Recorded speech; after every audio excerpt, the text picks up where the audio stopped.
हाँ बच्चों, तुम लोग 8 से अब 9th में आ गए, ठीक है ना। और अब तुम लोग आज क्लास में विज्ञान में जीव विज्ञान भाग को पढ़ोगे, ठीक है। इसके लिए तुम लोग 8th में तो तुम लोग को बहुत थोड़ा थोड़ा भाग पढ़ना था, भौतिक विज्ञान का भी, रसायन विज्ञान का भी, जीव विज्ञान का भी। लेकिन 9th में बहुत अधिक है, उससे ज्यादा पढ़ना है, तो तुम लोग अभी से पढ़ना शुरू कर लो और मोटी मोटी कॉपी बना लो, भौतिक विज्ञान की, जीव विज्ञान की और रसायन विज्ञान की। और आज जो क्लास होगा वो तुम्हारा बायोलॉजी का होगा।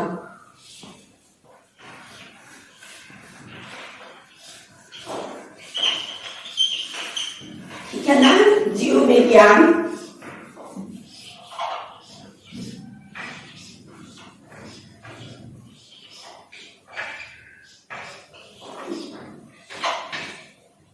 जीव विज्ञान का क्लास होगा। बेटा ऐसा है, ये जो बायोलॉजी है, जीव विज्ञान है, ये सबसे पहले 2 वैज्ञानिक थे, लैमार्क और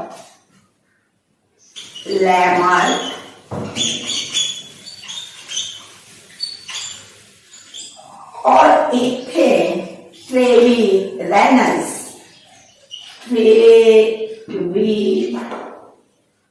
ये रेनस थे। ये 2 वैज्ञानिक बायोलॉजी शब्द का उपयोग किए थे और ये 2 शब्दों से मिलकर बना है। पहला है बायोस। बायोस मीन्स होता है लाइफ, ठीक है। और लॉगोस मीन्स होता है स्टडी, ठीक है। 2 शब्दों से ये बायोलॉजी बना है मिलकर जीव विज्ञान। बायोस मतलब लाइफ और लॉगोस मतलब स्टडी। तो इससे इसकी परिभाषा बनेगी, विज्ञान की वह शाखा जिसका संबंध जीवों से होता है। किससे होता है? जीव से होता है। वह अध्ययन जीव विज्ञान कहलाता है, ठीक है ना। कोई भी वो अध्ययन जिसका संबंध जीव से होता है उसे जीव विज्ञान कहते हैं। और जीव विज्ञान के जो फादर थे, जनक थे, फादर ऑफ बायोलॉजी,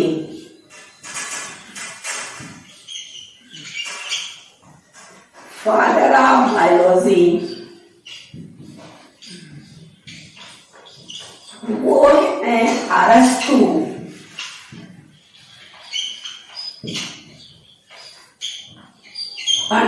अरस्तु हैं। और इस बेटा जीव विज्ञान में 2 भाग होता है।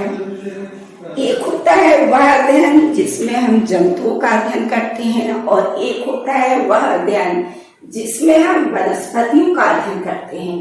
वनस्पति का भी करते हैं, वो भी जीव है, और जंतु का भी करते हैं। तो ये जो अरस्तु थे फादर ऑफ बायोलॉजी थे, ठीक है। और ये फादर ऑफ जूलॉजी भी हैं। इनको फादर ऑफ जूलॉजी भी कहा जाता है। ये भी अरस्तु, फादर ऑफ जूलॉजी, ये है अरस्तु। और एक वैज्ञानिक थियोफ्रास्टस थे जो स्पेशली पौधों पे अध्ययन किए थे, जो सजीव है और पौधों पे अध्ययन किए थे। तो थियोफ्रास्टस को कहा जाता है फादर ऑफ बॉटनी। ये है फादर ऑफ बॉटनी।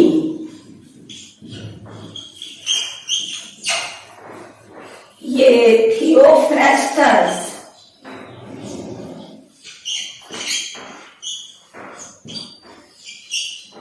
ठीक है। तो अरस्तु को और थियोफ्रास्टस को एकदम याद रखना।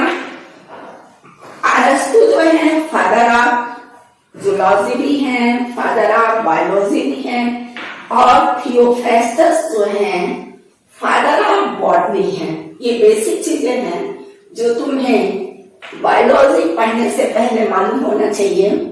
इसके बाद हम तुम लोग को जीव विज्ञान की बिल्कुल बेसिक चीजें पढ़ाएंगे जो पहले चैप्टर में तुम्हें पढ़ना है। बच्चों, आज तुम लोग को जीव विज्ञान की बिल्कुल बेसिक चीज जो है पढ़ाएंगे, यूनिट ऑफ लाइफ।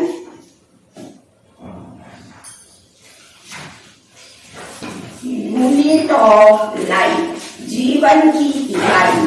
ठीक है, ये जो जीवन की इकाई है वो है सेल। क्या है बेटा? सेल।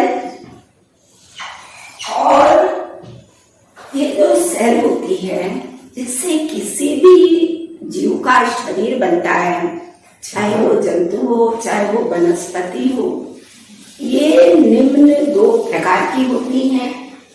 पहले को कहते हैं प्रोकैरियोटिक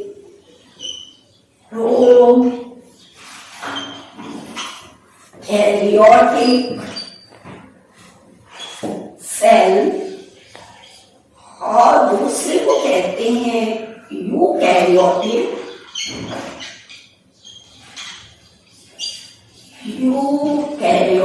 सेल।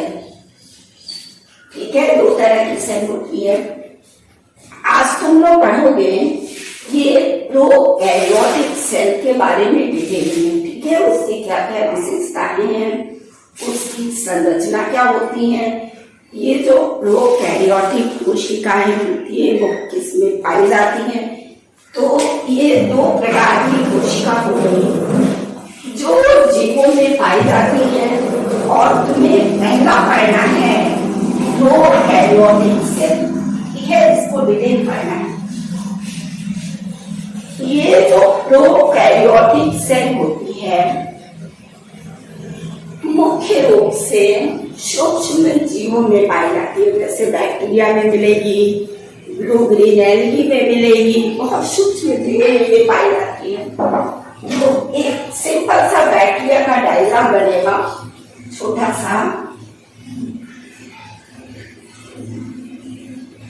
जो सेल होती है सबसे बाहर उसमें सेल वॉल होती है, और उसके अंदर एक प्लाज्मा झिल्ली होती है। ठीक है, और उसका ये साइटोप्लाज्म क्या होता है? ये साइटोप्लाज्म, ये डीएनए। ठीक है, और ये मीसोसोम, ये फ्लैजिला, ये इसका फ्लैजिला होता है, और ये छोटे छोटे राइबोसोम होते हैं इसमें। सिंपल डायग्राम होता है इसका। ये होती है सेल वॉल, ये होती है सेल वॉल, और ये जो सेकंड बाउंड्री होती है ये होती है प्लाज्मा लेमा। प्लाज्मा लेमा, ठीक है, ये इसका साइटोप्लाज्म,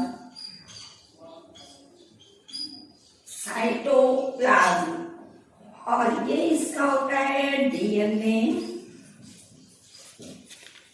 और ये इसका होता है 70S, ये 70S राइबोसोम।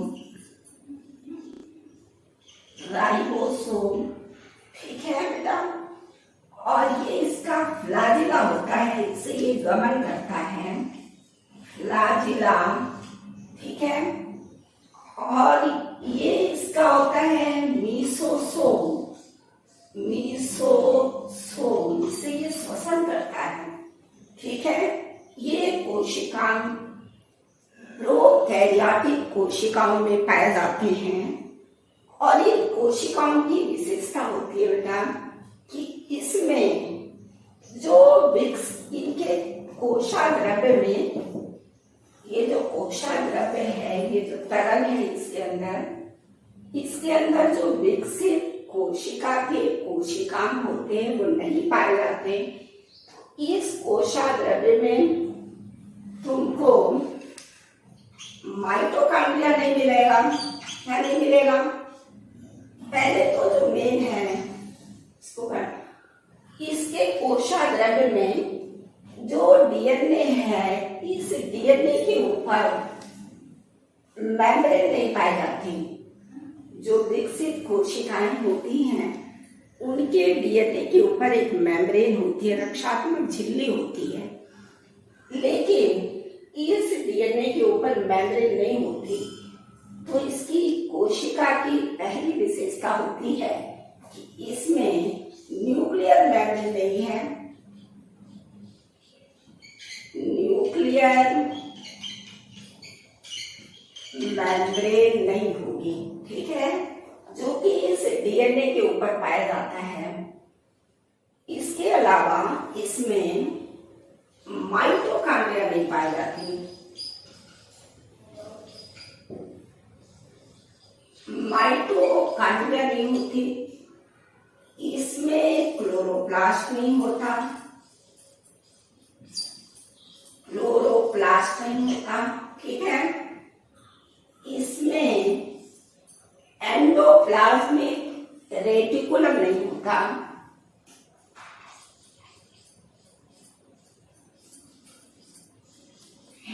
एंडोप्लाज्मिक रेटिकुलम, इसको एंडोप्लाज्मिक रेटिकुलम नहीं पाया जाता, ठीक है। इनमें रिक्तिका नहीं पाई जाती। इनमें रिक्तिकाएं नहीं पाई जाती। ये सब कोशिकाएं, इसमें गोल्जी कॉम्प्लेक्स भी नहीं पाया जाता।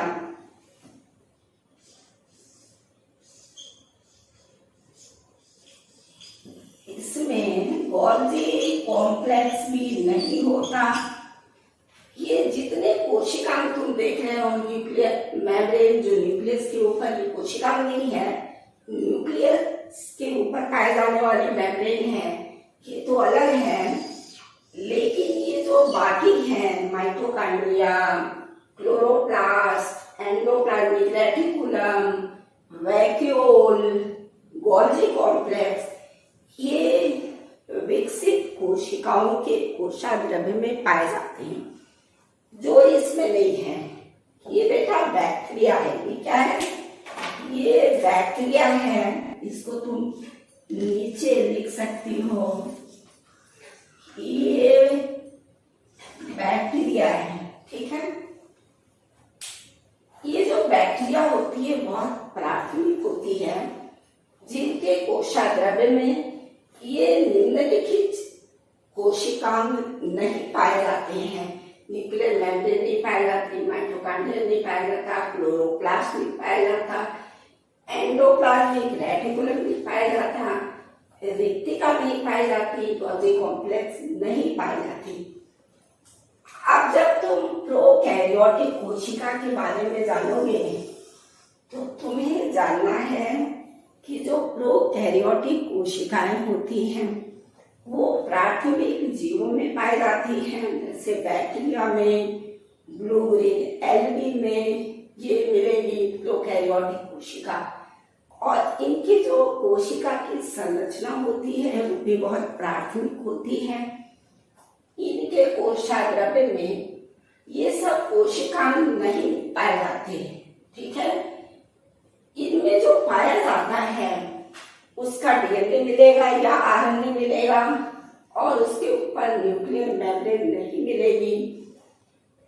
इनमें राइबोसोम मिलेगा, जो कि बहुत प्राथमिक होता है, क्योंकि जो विकसित कोशिकाएं होती हैं उसमें दूसरे तरह का राइबोसोम पाया जाएगा, ठीक है। उसको हम डिटेल बताएंगे तुम लोग को। इसमें बहुत प्राथमिक राइबोसोम पाया जाता है, और इनमें गमन के लिए फ्लैजिला मिलेगा, श्वसन के लिए मीसोसोम मिलेगा जो इम्पोर्टेंट है, जो केवल बैक्टीरिया में ही मिलेगा। ये देखो, ये फ्लैजिला भी बहुत इम्पोर्टेंट है बैक्टीरिया के लिए। और इसकी रक्षात्मक सेल वॉल होती है जिसमें स्पेशल प्रोटीन पाया जाता है। जो बैक्टीरिया के प्रतिरोधक क्षमता को बहुत अधिक बढ़ा देता है स्पेशल प्रोटीन के कारण। तो बहुत रक्षात्मक कोशिक सेल वॉल मिले और इसके कोशिकांग में राइबोसोम, मीसोसोम, कोशा द्रव्य में राइबोसोम और मीसोसोम पाया गया। ठीक है।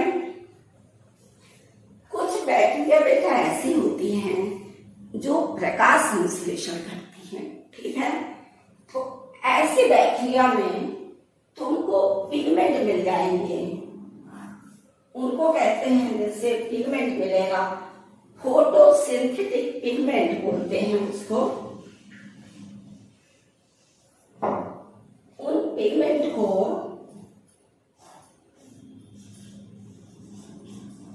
फोटोसिंथेसिस पिगमेंट बोलते हैं, जिससे बैक्टीरिया अपना भोजन बनाती है। ऐसी बैक्टीरिया जो स्वयं भोजन बनाती हैं, उसमें ये मिल जाएगा फोटोसिंथेटिक पिगमेंट। ठीक है। तो ये सारी विशेषताएं किसकी हैं? प्रोकैरियोटिक कोशिकाओं की हैं। अब तुम लोग दूसरा पढ़ोगे यूकैरियोटिक कोशिका। अब हम यूकैरियोटिक कोशिका का एक अच्छा सा डायग्राम बनाए। यूकैरियोटिक सेल, ठीक है ना? इसकी है यूकैरियोटिक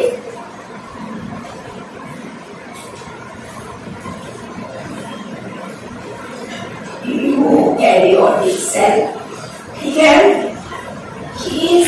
यूकैरियोटिक सेल एक बेसिक कोशिका है और इसके विषय में तुम्हें बहुत डिटेल जानना है, तो एक डायग्राम बनेगा यूकैरियोटिक कोशिका का। ठीक है।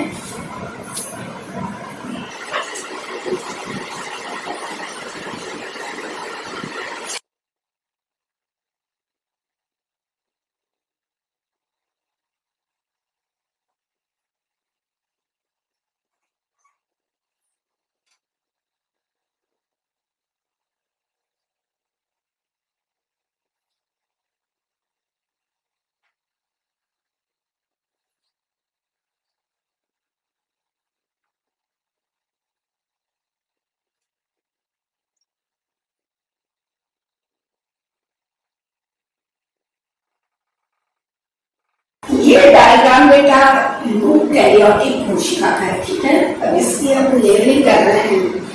ये जो सबसे बाहर है ये है सेल वॉल। ये क्या है? Cell wall. ठीक है। और इसके अंदर जो न्यूक्लियर मेम्ब्रेन है जो है प्लाज्मा मेम्ब्रेन।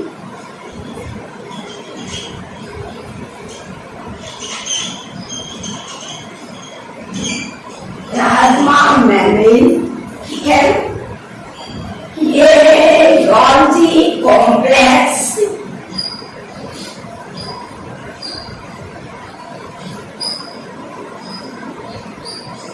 गोल्गी कॉम्प्लेक्स है तो क्लोरोप्लास्ट। ठीक है। ये क्लोरोप्लास्ट। ठीक है। ये है माइटोकॉन्ड्रिया।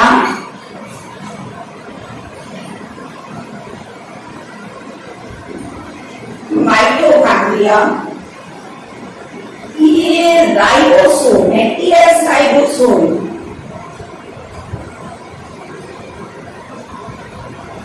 वो है साइटोप्लाज्म। साइटोप्लाज्म। ठीक है। साइटोप्लाज्म। और इस न्यूक्लियस में ये जो तरल में बैठा ये है न्यूक्लियोप्लाज्म। न्यूक्लियोप्लाज्म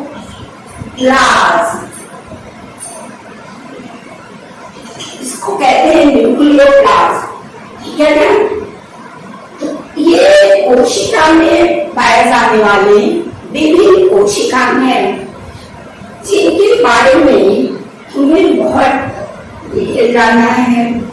हर कोशिका की संरचना जानना है।